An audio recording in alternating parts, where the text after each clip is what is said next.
The following presentation is brought to you as a courtesy from Forex Academy. This is part of our service, Become a Pro course. If you find it interesting and wish to be updated on new releases, please subscribe to our YouTube channel or join our community at forex.academy and receive all our services for free. Your like is also highly appreciated. Enjoy.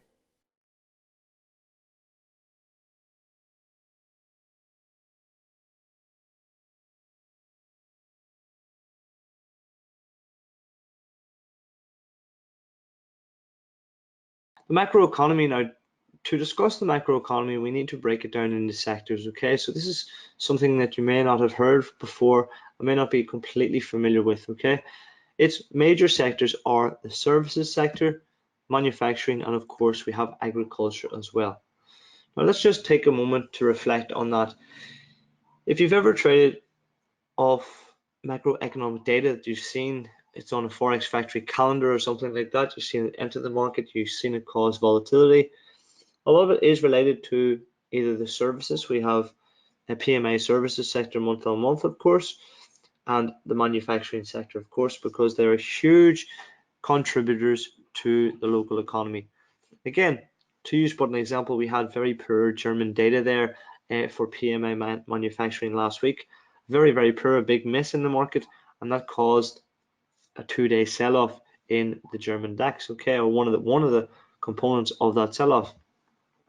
Now there is a cyclical sector change to this. The structure of an economy is defined by the shares of total sector output, total employment, total trade, etc. Okay, so that's how we define the total sector output. Okay, many factors.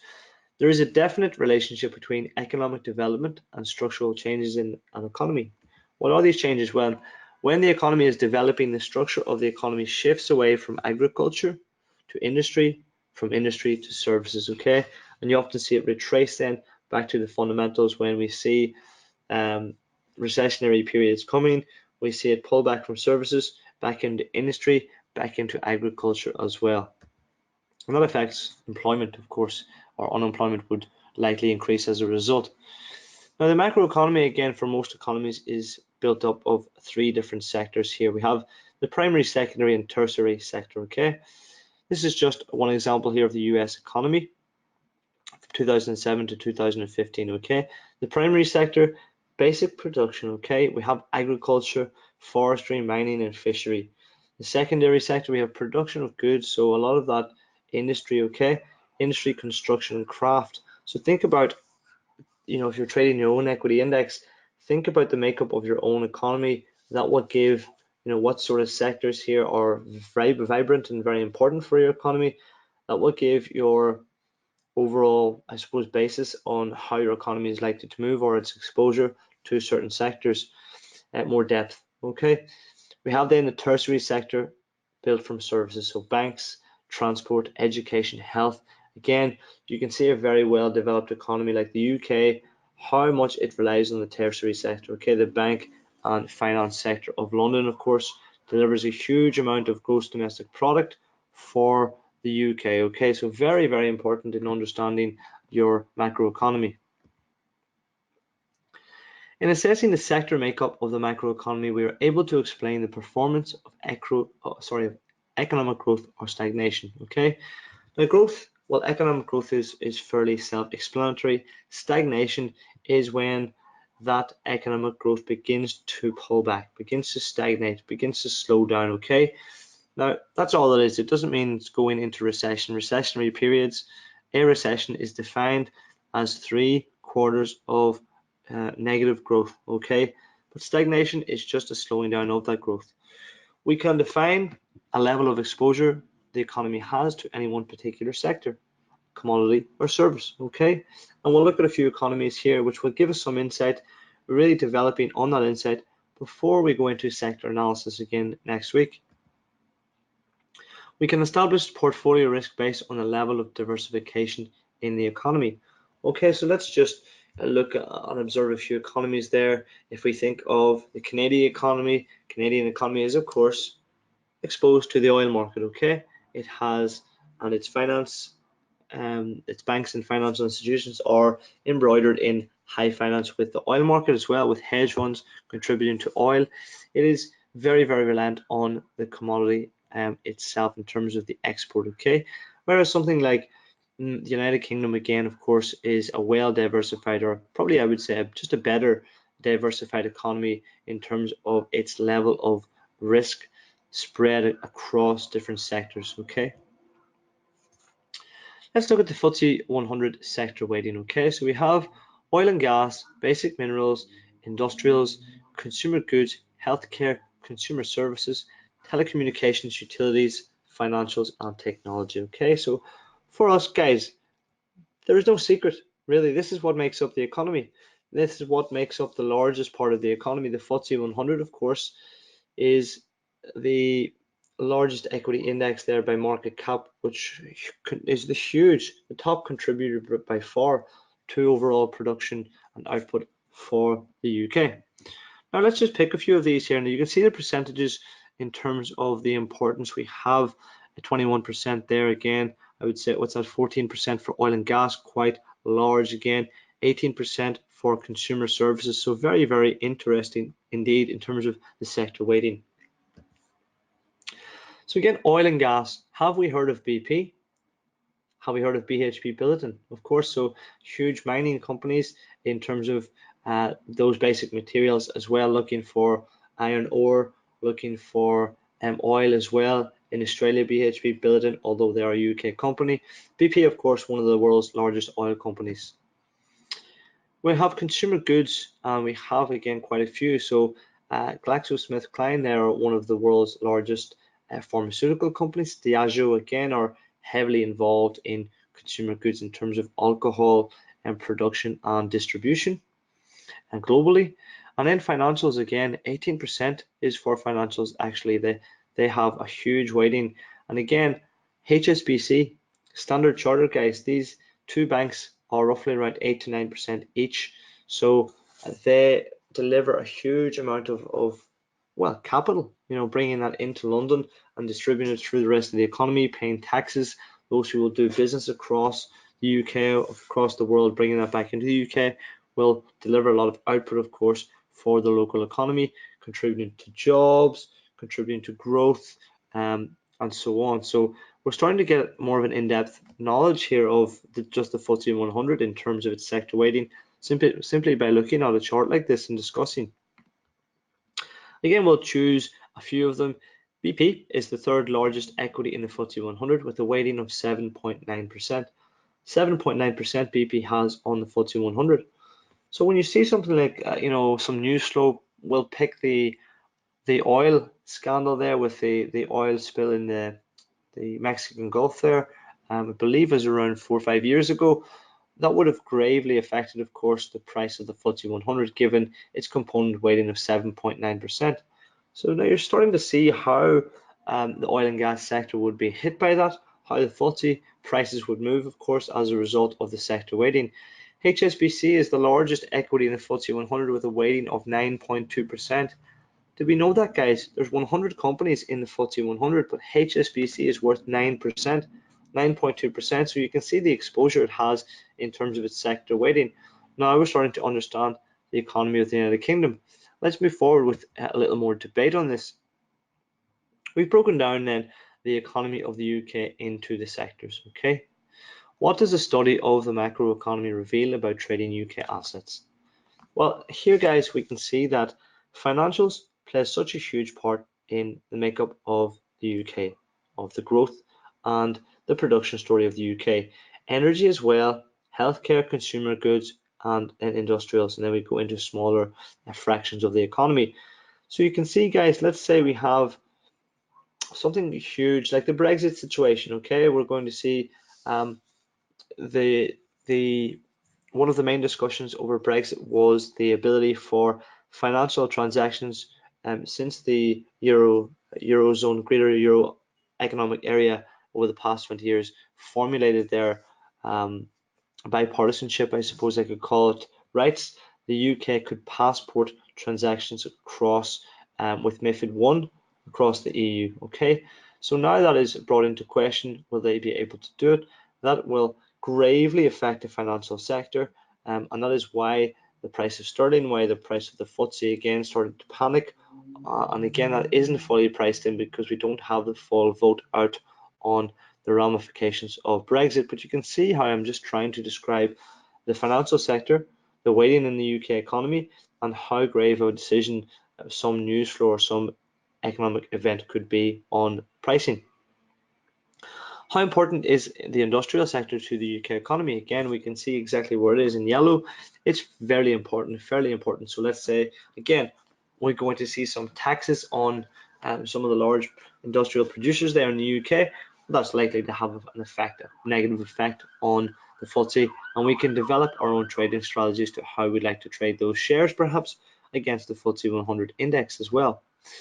We have the Canadian economy, okay? So again, we have our pie chart there with, you can see guys, financials and energy and basic materials dominate over 50% of this equity index.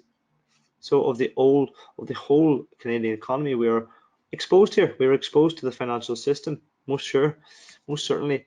What does, again, the question is, what does a study of the macroeconomy reveal about trading Canadian assets? It reveals a level of exposure, a level of contribution, a level of importance in terms of providing jobs and stimulus to the economy. How important are energy and natural resource prices for the Canadian economy? You can see there in the dark maroon orange color, very, very important. We've now had a shift to the downside in the price of oil. If we were to see oil retreat back to $27 again, they're all bought around prices 2014 time, where do you think the Canadian economy would be in terms of its pricing? Would it be higher or lower?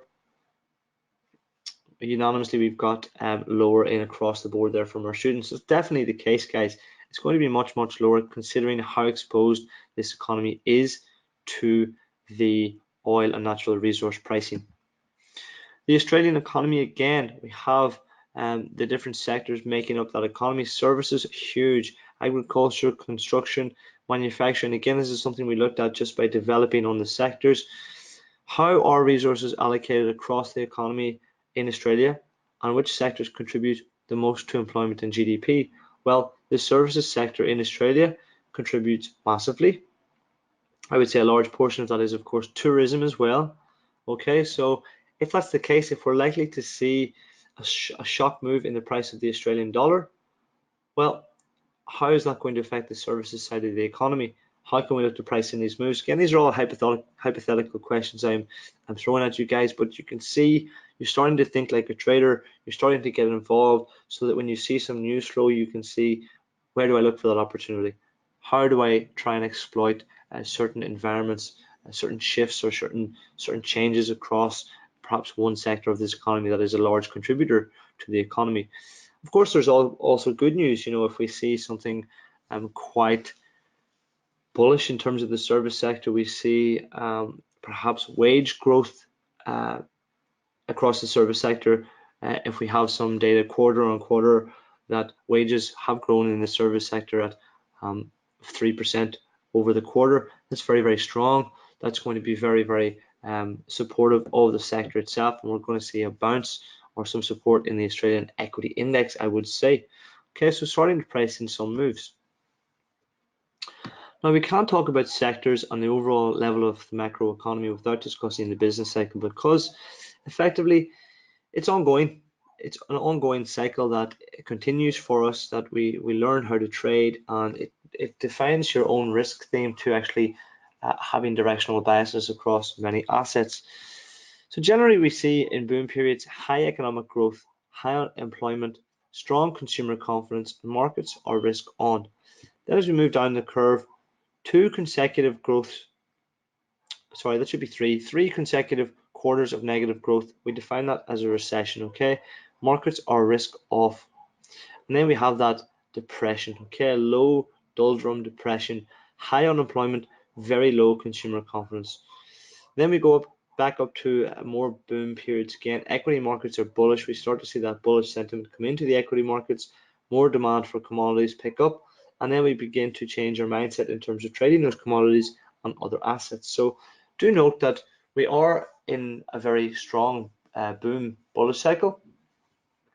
through the course of the last, I would say, 40 years, of course, we have experienced three very big troughs, very big dips in the recessionary periods and then bounce back. So you always get some ambivalence between, of course, but do know that as a trader, you're going to have to deal and adapt to the current business cycle.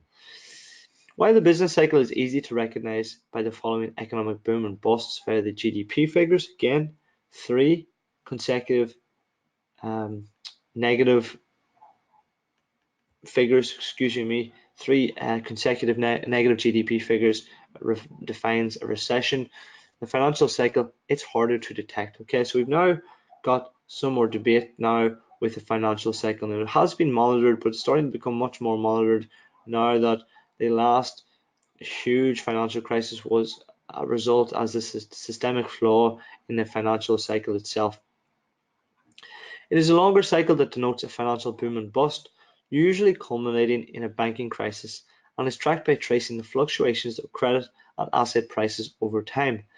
Since the 1970s, the financial cycle has become more extreme, with the most recent iteration culminating in the global financial crisis of 2008. This is what it looks like. Okay, so we've had quite a few of these.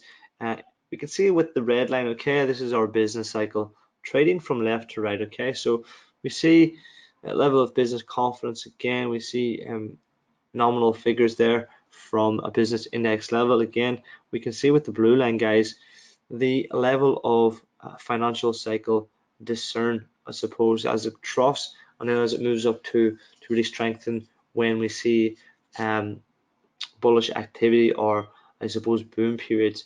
So we have a few there. We have the first oil crisis again. We see it just dipping down, and then we have a level of recession from around 1970 onwards. The second oil crisis, Black Monday.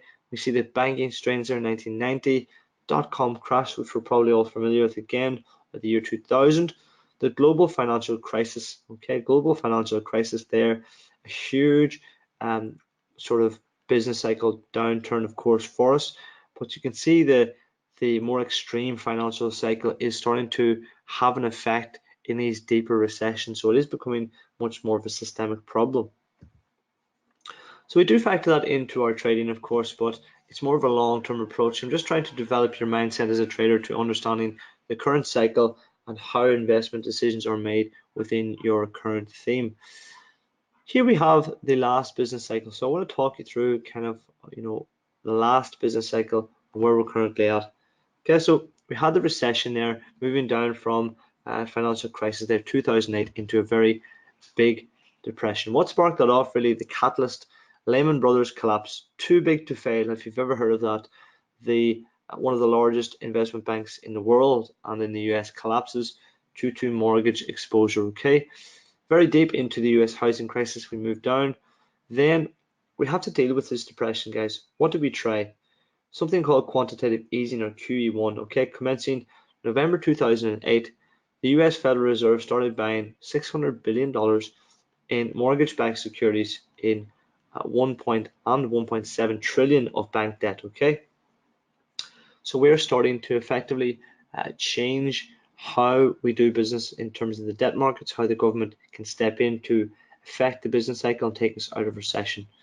Again, QE2, November 2010, another 600 billion of mortgage-backed securities purchasing program introduced, continuing to support equity and bond prices. QE3 again, the whole way 5 years later, in September 2013, US Fed launched 40 billion a month open-end bond purchasing program. Again, we're getting very directly involved in the debt markets, the US Treasury markets again, until we finally buy ourselves out of financial recovery. And that is why the dollar has seen such sharp moves. Of course, many assets have seen support, because effectively what the government decided to do was exchange bad corporate debt for good, healthy new debt, okay, and pay that off. And then we've seen, of course, not only corporate debt, but those who held open US Treasury, exposed US Treasury positions, of course, they were swapping that with good, fresh US Treasury debt. Okay, so an open-end 40 billion a month open-ended bond purchasing program to help sustain us to a new boom period. Okay, so now that we know the financial cycle, how it affects the business cycle, We've looked at the last one, of course, and starting to understand a little more depth to the macroeconomy.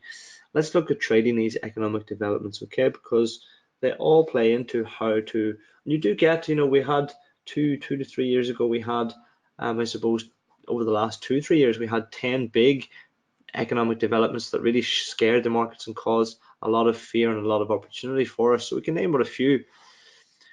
Okay, we had government elections. So we had, of course, the US election. We had the French election there, 2017, and November 2016, I believe, the US government election, okay, where Donald Trump won, of course, the presidency.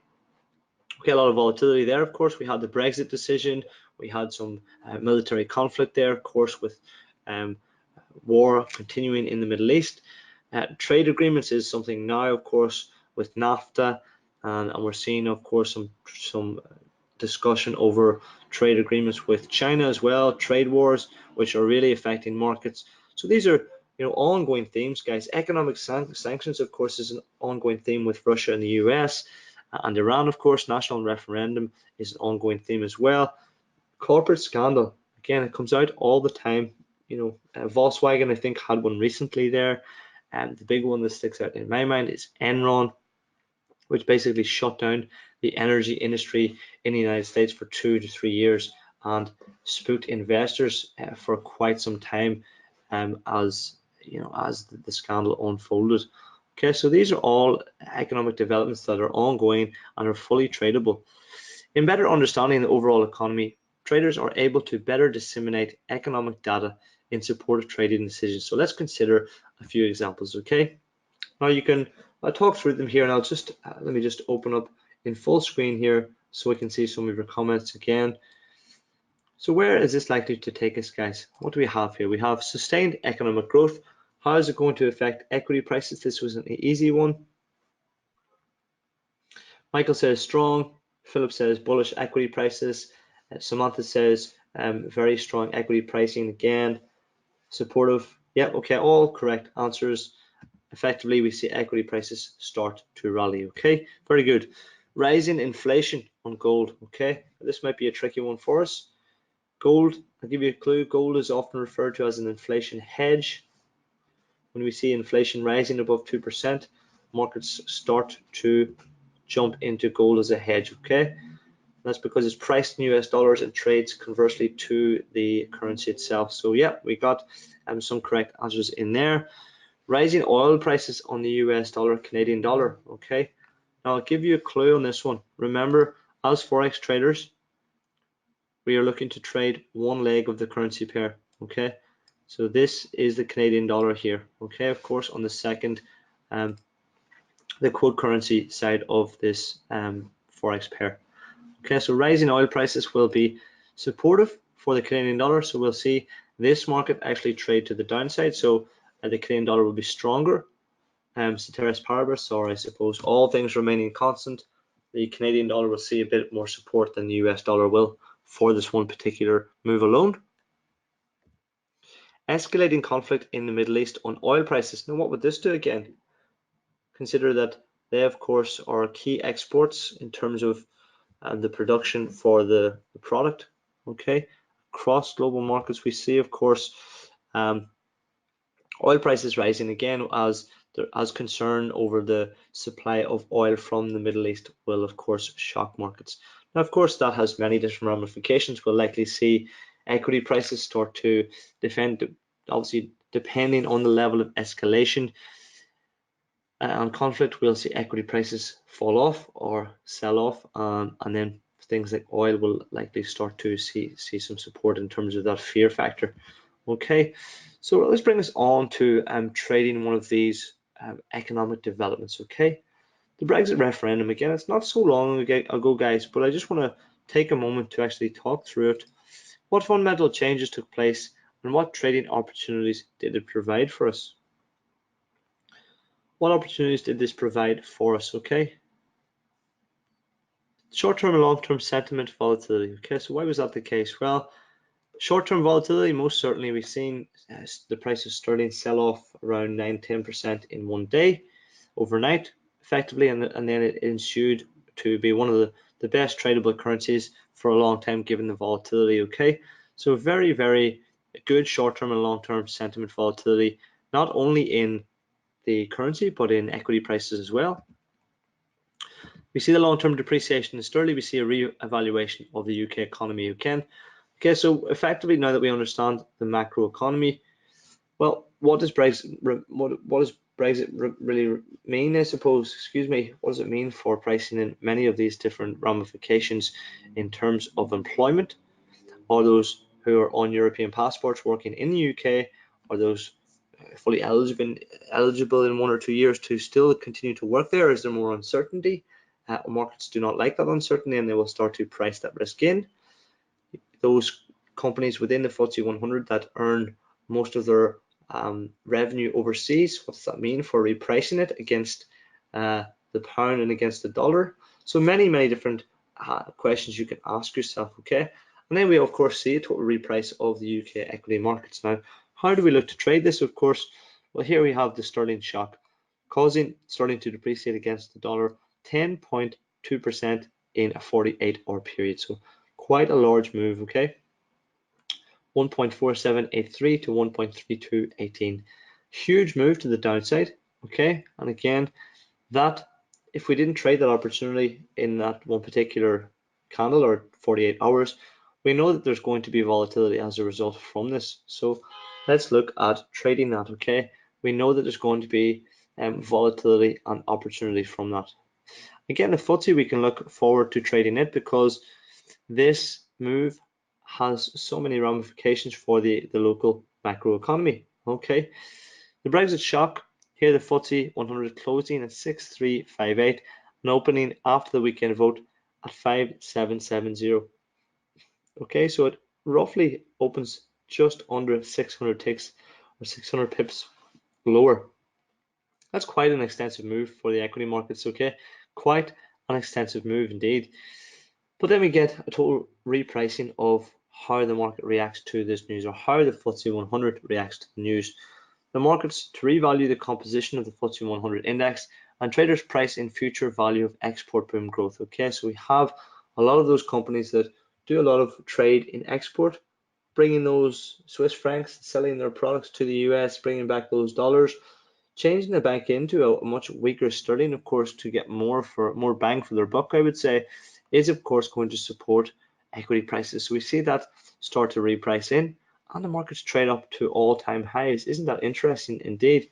So it gives us the level of opportunity to reassess what these economic developments mean, how to trade, how to price in, how to get involved across many different markets. Again, this is just one example, guys. So now that we know, again, the format of the macroeconomy, we'll develop on this in really fine detail with sector analysis next week, okay? We want to start thinking like traders. We want to know if BP has very good news to the market, how that's going to affect the equity index. We want to know if the UK is going to increase interest rates there with the Bank of England. How does that affect the currency? How does that effect on the currency affect the FTSE 100? So we start to think about different trades, different ideas that we can formulate, and then look for these prices as they move, okay? So that brings us to the end of our Become a Pro webinar 4 with our lesson summary here, guys. What did we learn throughout the course of this lesson? Well, we can now accept that the markets are to be interpreted by a wealth of traders, investors, institutions, and funds, and as such, behavioral finance plays a large part in pricing assets. So we did talk about the economic theory of markets, guys.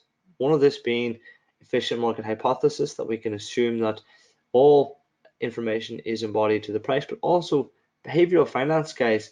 The markets are totally psychological and you're able to trade them as such. So it does play a big part and relevant part in pricing assets.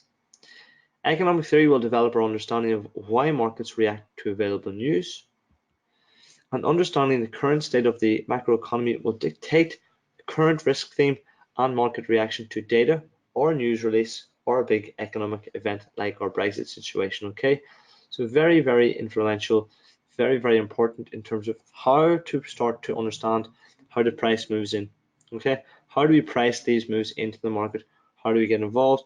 How do we you know, again, if you're getting involved to a trade and it's starting to perform well, starting to move with you, if you're able to understand why the market is moving very strongly in your direction that you're in that trade, that will give you a heightened level of confidence in the particular trade, and you're more likely to hold that for a longer position of time, or a longer winner, bigger winner. So that is one real function to understanding the fundamental analysis behind trading, again, because it does give you depth to your trade. And again, if you're on the same trade and the trade turns around, there's poor news out negatively affecting that market, well, you might look to exit that, knowing with your study and your knowledge of the markets that it's more likely to turn around. Okay, so just some food for thought, guys.